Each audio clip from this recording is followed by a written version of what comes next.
It started small, like a whisper at the back of my mind. But over time, it grew louder, more insistent, until it was all I could think about. My wife, Sarah, had been acting strange, and I couldn't put my finger on exactly when it began. Our relationship had always been solid. We'd been married for 6 years, and in the beginning, it was everything you'd expect. A perfect mix of passion, trust, and companionship. I'd never questioned our marriage until recently. At first, the signs were subtle, almost imperceptible. Sarah worked in marketing, and her schedule was always packed, but suddenly she started coming home later and later. Some days, it was just an extra hour or two, but there were times when it would be almost midnight before she'd walk through the door. She'd claim it was work, late meetings, or dinner with clients, things she never used to do before. I believed her, at least at first. I trusted her. But then came the little cracks in the story. When she came home late, it was never like before. She wasn't tired from a long day at work. She was different. She was more distant, like she was somewhere else in her mind. The smile she used to greet me with had faded, replaced with a cold, mechanical version. She didn't look me in the eyes as much or at all sometimes. I'd try to make conversation, ask her about her day, but she'd either give me a vague answer or change the subject. Something didn't add up, and I could feel it in my bones. But I kept telling myself maybe I was overthinking it. I didn't want to believe it. Her phone became another issue. At first, she'd leave it lying around, and I'd see the notifications lighting up. I never went through her phone. I didn't feel the need to, but the way she acted when it buzzed changed. She'd always pick it up immediately, glance at it, and then quickly hide it face down when she put it back down. If I asked about it, she'd brush it off, saying it was just work stuff. But something in her tone made me uneasy. When we were together, she was often distracted, like she was waiting for a message, but never letting me see it. I tried to shake it off. Maybe she was just stressed with work, or maybe she had a new friend at the office, and that was why she was always on edge. But it didn't explain why she started dressing differently, either. Not like she was dressing up for me, no, that wasn't it. It was like she was dressing to go somewhere, to meet someone else. More revealing outfits, more makeup. Not that she looked bad, but it was like she was trying harder than usual. I didn't know what to make of it, and honestly, I didn't want to. The thought that Sarah might be cheating never crossed my mind, not at first. But then there were the nights when she would go to bed early, and I would stay up late watching TV or working from home. I noticed she was more and more inclined to fall asleep by 9 p.m. But I also noticed that her phone buzzed often in the middle of the night. Text messages, emails, something I couldn't see. When I'd ask her about it, she'd tell me it was nothing, just work. But I couldn't shake the feeling that I was being kept in the dark, that something was happening that I wasn't privy to. In the distance, it wasn't just physical, it was emotional. I could tell she wasn't really there when we were together. We hadn't had sex in weeks, and when we did, it felt different. Mechanical. She didn't seem to care about connecting anymore. She was more focused on her phone or watching TV than on us. The kiss goodnight was quick, not the passionate one we used to share. She wasn't the same, and I wasn't blind to it. It wasn't a fight we had or some falling out. It was like she was slowly shutting me out of her life. One night, it hit me like a ton of bricks. She was acting weird again, distracted, distant, and I found myself staring at her, wondering if she was already in love with someone else. It was the gut feeling that told me, this isn't right. I never questioned her loyalty before, but now I couldn't stop thinking about it. I knew her. She was hiding something. I could feel it in the pit of my stomach. And then came the trip. I had to leave for a work conference for a few days. I was supposed to be gone for a week, but I only planned for 2 days. I was hoping the distance would help clear my head. I needed to see things from the outside, to get some perspective. I kissed her goodbye, and I felt it, the coldness in the air. She didn't hug me the way she used to, didn't kiss me with the same warmth.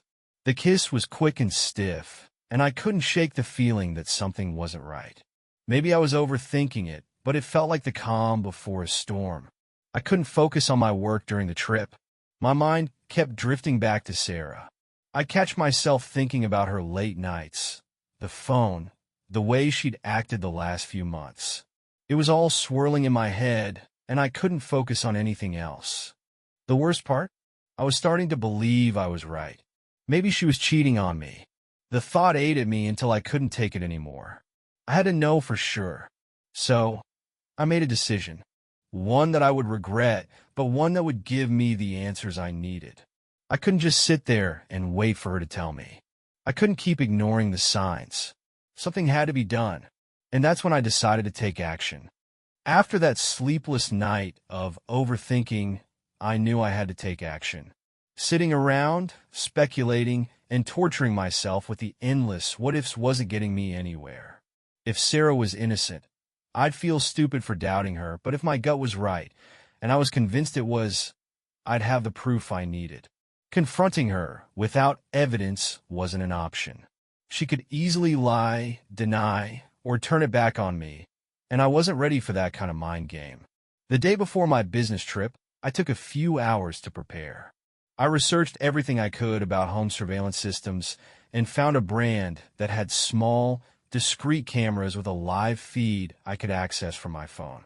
The cameras were motion activated, meaning they'd send me a notification anytime someone moved within their range. Perfect. I didn't feel great about doing it, but what other choice did I have? I went to a nearby electronics store and bought 2 cameras. The cashier asked me if I needed help setting them up, but I just nodded and left. I didn't want to explain myself to some stranger. By the time I got home, I had a plan. I'd set them up in places Sarah wouldn't notice. If she was hiding something, I wasn't going to make it easy for her to keep lying. The first camera went in the living room. I hid it in plain sight, wedged between some books on the shelf. The angle was perfect. It covered the couch, the coffee table, and most of the room. The second camera was trickier. I debated whether or not to put it in the bedroom. It felt like crossing a line, invading a space that should have been sacred, but something told me that if Sarah was doing what I feared, the bedroom was where it would happen. I finally decided to hide it in the corner, behind the curtains, angled just enough to catch the bed and the doorway. Setting them up took longer than I expected. I had to test the angles, adjust the placement, and double-check the live feed on my phone. By the time I finished, my hands were shaking.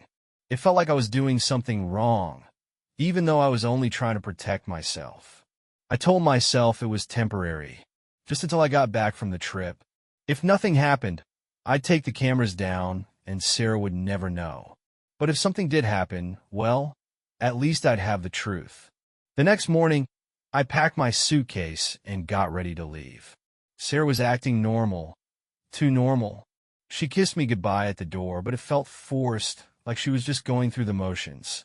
"Have a good trip," she said, smiling, but the smile didn't reach her eyes. It felt cold, distant, like she was already somewhere else in her mind. As I drove to the airport, my thoughts were racing. Was I overreacting? Was I about to ruin my marriage over a feeling I couldn't even explain? But every time I tried to convince myself that I was imagining things, the memories came flooding back. Her late nights, her phone always face down, the way she avoided intimacy. No, this wasn't in my head. Something was going on, and I was determined to find out what. The first day of the trip was uneventful. I spent most of my time in meetings and trying to stay busy. I checked the cameras a few times out of curiosity, but everything seemed normal. Sarah was home, lounging on the couch, scrolling on her phone. For a moment, I felt guilty. Maybe I was wrong. Maybe she was just stressed or going through something she didn't want to talk about. But that guilt didn't last long. On the second day, things started to change. I was sitting in my hotel room that evening, catching up on emails, when my phone buzzed with a notification, "Motion detected in the living room." My heart skipped a beat as I opened the app. There she was, sitting on the couch, but something was different. She was smiling at her phone, typing quickly, then pausing to read what was probably a reply. She didn't look stressed or tired. She looked happy, a kind of happiness I hadn't seen in a long time. I watched her for a while, trying to convince myself it was nothing. Maybe she was just texting a friend. Maybe I was reading too much into it. But then she got up and walked out of the frame, and I couldn't help but wonder where she was going. About an hour later, another notification came through. Motion detected in the kitchen. I opened the app again and saw Sarah pouring wine into 2 glasses. 2. My stomach twisted as I watched her hum to herself, swaying slightly as if she was in a good mood. She was wearing a tight black dress, one I hadn't seen before. She looked stunning, but not for me. And then, the moment I'd been dreading. A man walked into the frame. He was tall, with dark hair and a cocky smile that made my blood boil.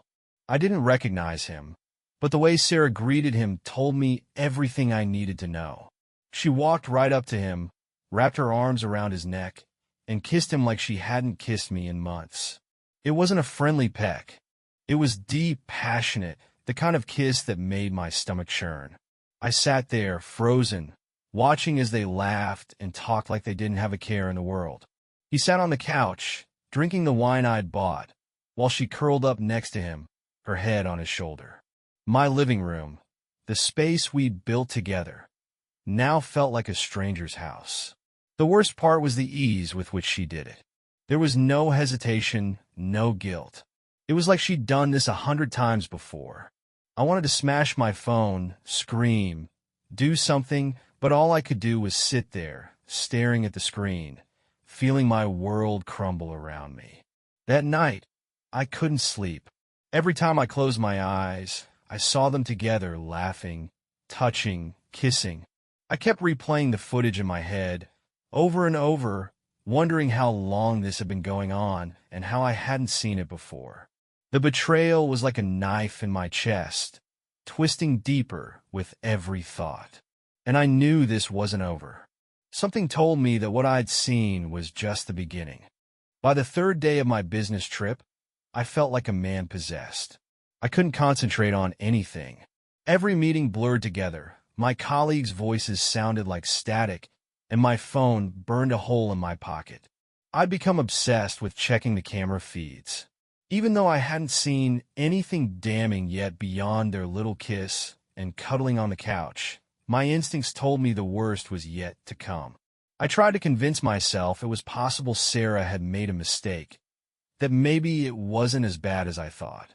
Maybe she was just flirting, testing boundaries, but hadn't crossed the line fully.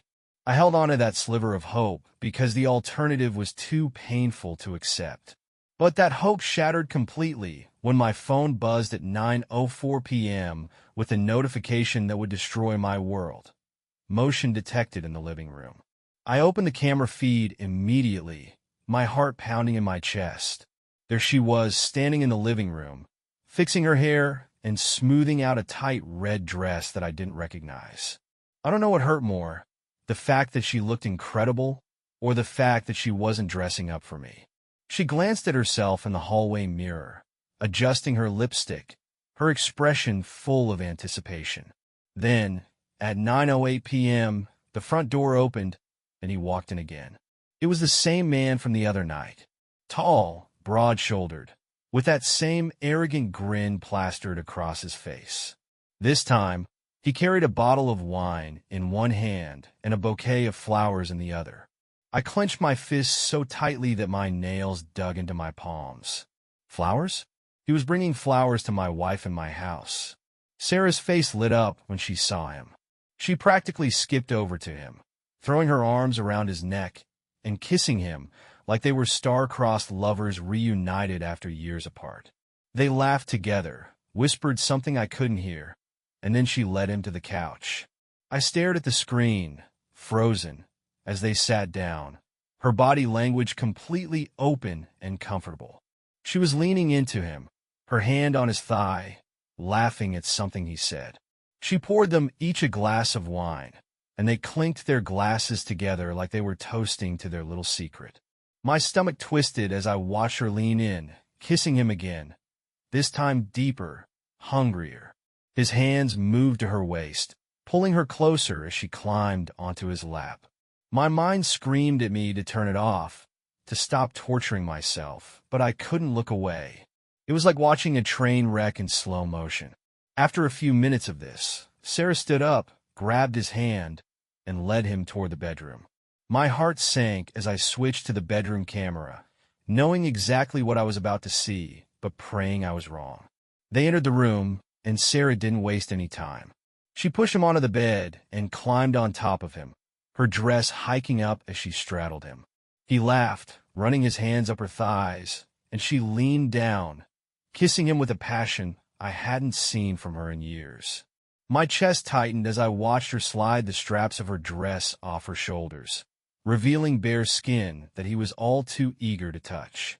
I felt like I was going to be sick, but I couldn't stop watching. I told myself I needed to see it, needed the undeniable proof, even as it ripped my heart out. His shirt came off next, and she ran her hands over his chest, tracing his muscles in a way she hadn't done to me in years. And then, the final blow. She reached behind her back, unzipping her dress and letting it fall to the floor. She was completely exposed, her body pressed against his as they moved together on the bed. It wasn't just sex, it was something more. She wasn't hesitant or shy. She was confident, enthusiastic, like she'd been waiting for this all day. I sat there, paralyzed, watching as my wife, the woman I thought I knew, gave herself completely to another man in our bed. Our bed. The bed where we'd made love, where we'd talked about our future, where we'd build a life together. I couldn't hear the audio, but I didn't need to. Their actions spoke louder than words ever could. The way she touched him, the way she smiled at him. It was like I didn't exist, like the vows we'd made were just words that meant nothing to her. When it was over, they lay there together, tangled in the sheets, laughing and talking like they didn't have a care in the world. She rested her head on his chest, tracing circles on his skin, completely at ease. Meanwhile, I was sitting in a cold hotel room, my life unraveling before my eyes. I couldn't stop shaking. My hands trembled as I hit the record button, saving the footage to my phone. I needed evidence, not just for myself, but for whatever came next. My mind was racing, jumping between anger, betrayal, and a cold, calculating need for revenge. Sarah thought she was untouchable, that she could do whatever she wanted while I was gone, and I'd never find out.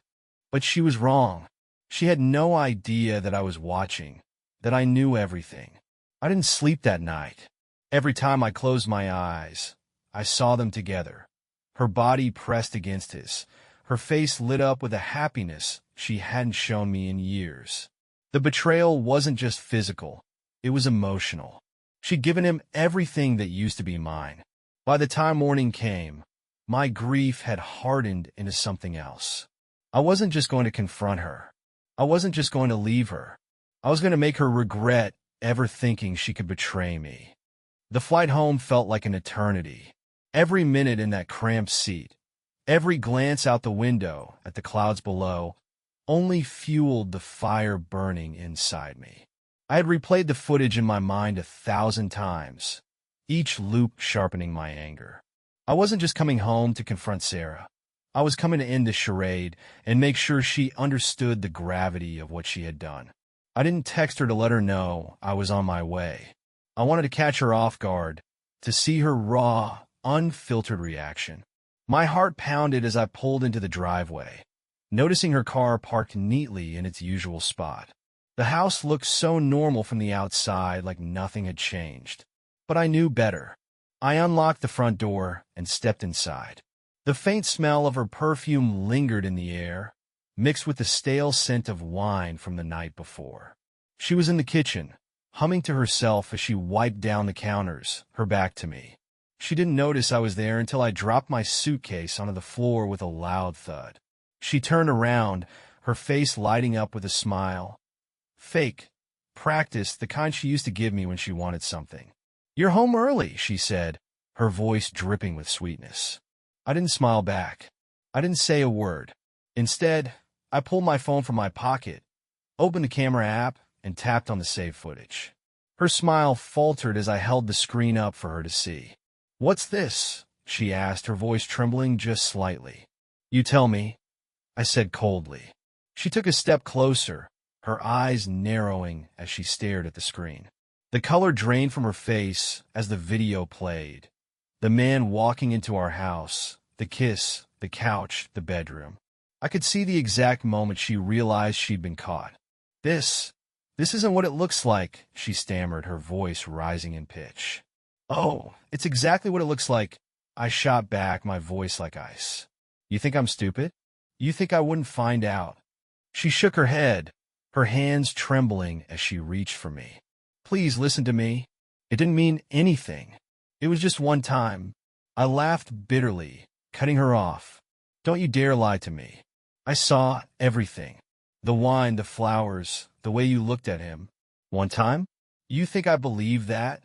Her face twisted, and suddenly the tears came.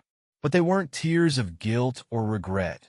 They were crocodile tears, meant to manipulate me. You don't understand, she wailed. You've been so distant, always working, always away. I was lonely, I repeated, my voice rising.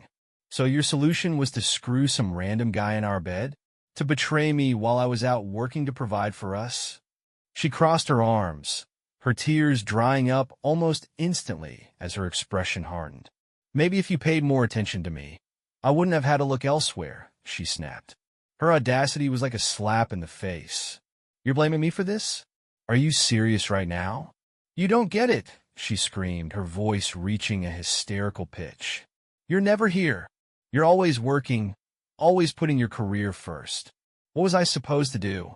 Sit here and wait for you like a damn houseplant? I shook my head, disbelief washing over me. You could have talked to me. You could have told me how you felt. But no, you decided to cheat instead. And not just once. Don't lie to me, Sarah. This wasn't the first time, was it? She didn't answer, but her silence spoke volumes. You're unbelievable, I said, my voice low and full of venom. You don't even feel guilty, do you? You're just mad you got caught. She glared at me, her lips pressed into a thin line. Fine, she spat. You want the truth? Yes, I cheated. And you know what? It felt good. He made me feel wanted, something you haven't done in years. Her words were like a knife to the heart, but they also solidified my resolve. You're disgusting, I said, my voice steady. Pack your things and get out. What? She shrieked. You're kicking me out of my own house?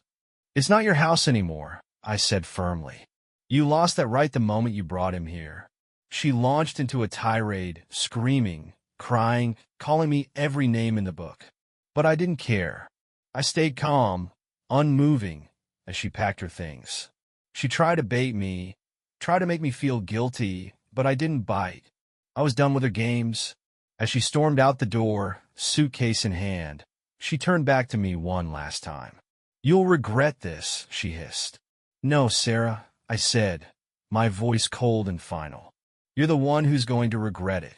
When the door slammed behind her, I felt a strange sense of relief. The woman I thought I loved, the woman I thought I knew, was gone. And though the pain of her betrayal still burned deep, I knew one thing for certain. She wasn't going to get away with this. Not by a long shot. After Sarah stormed out, the house fell eerily quiet. The silence was heavy, but it wasn't peaceful. It was the kind of quiet that comes before a storm. My emotions were a tangled mess of anger, heartbreak, and a dark satisfaction that came from knowing I had the upper hand. I sat down at the kitchen table, opened my laptop, and stared at the folder containing the footage from the cameras. Watching it again would only rip open the wound, but I wasn't done with it yet. Sarah had destroyed my life without a second thought, and I wasn't going to let her walk away unscathed. I didn't do anything rash right away. I took my time, methodically planning my next move. Sarah had always cared about her image. Her social media accounts were full of perfectly curated photos and captions about how happy and fulfilled she was. She thrived on the validation, the likes, the comments, and that's exactly where I planned to hit her. The first step was uploading the video. I knew I couldn't post it directly to any platform without risking it being taken down. So I created an anonymous account on a less regulated site. ensuring the video would stay up long enough to serve its purpose. I titled it something innocuous to draw in viewers. Caught on camera. Wife's double life exposed. Then I added the context in the description. My wife of 6 years cheated on me with another man while I was on a business trip. This is what my home security cameras captured. It didn't take long for the video to gain traction. Within hours, it had hundreds of views, then thousands. People shared it, commented on it, dissected every detail. The internet did what the internet does best. It spread the story like wildfire. The next step was ensuring Sarah couldn't sweep this under the rug. I took screenshots of key moments from the video, her kissing him on the couch, leading him to the bedroom, and the intimate scene itself. I blurred out anything too explicit, but left enough context for the truth to be undeniable. I uploaded the screenshots to a newly created Reddit account and posted them to a popular relationship subreddit, along with the full story. The title was simple but damning. Caught my wife cheating thanks to home security cameras. Here's the evidence. I poured my heart into the post, detailing how I'd suspected something was off, how I'd set up the cameras, and what I'd seen while I was away. I kept it factual, straightforward, and raw. People ate it up. The post skyrocketed to the top of the subreddit, with thousands of upvotes and comments. The comments were a mix of outrage on my behalf, advice on how to move forward, and, of course, the internet's usual brand of dark humor. Some people called Sarah a walking red flag, others offered legal advice, and a few even tried to track down who the other man was based on the video. It didn't take long for Sarah to find out. I got a call from her the next morning, her voice shrill and panicked. "What the hell did you do, Nate?" she screamed. "Expose the truth," I said calmly. "You posted a video of me online?" she shrieked. "Do you have any idea what you've done? People at my job have seen it. My family has seen it." "Good," I said. "Now everyone knows who you really are." She launched into a full-blown meltdown, sobbing, screaming, threatening to sue me, threatening to ruin me. But I didn't care. She was reaping what she had sown, and there was nothing she could do to stop it. The fallout was swift and brutal. Sarah's carefully constructed image crumbled overnight. Her social media accounts were flooded with hateful comments, people calling her a cheater, a liar, a fraud. She deleted her profiles within days, unable to handle the backlash. Her job was the next to go. Apparently, someone had forwarded the video to her boss, and while I didn't know the details, I heard through mutual acquaintances that she'd been fired for conduct unbecoming. As for the other man, his life didn't escape unscathed either. Turns out he was married. His wife saw the video and filed for divorce almost immediately.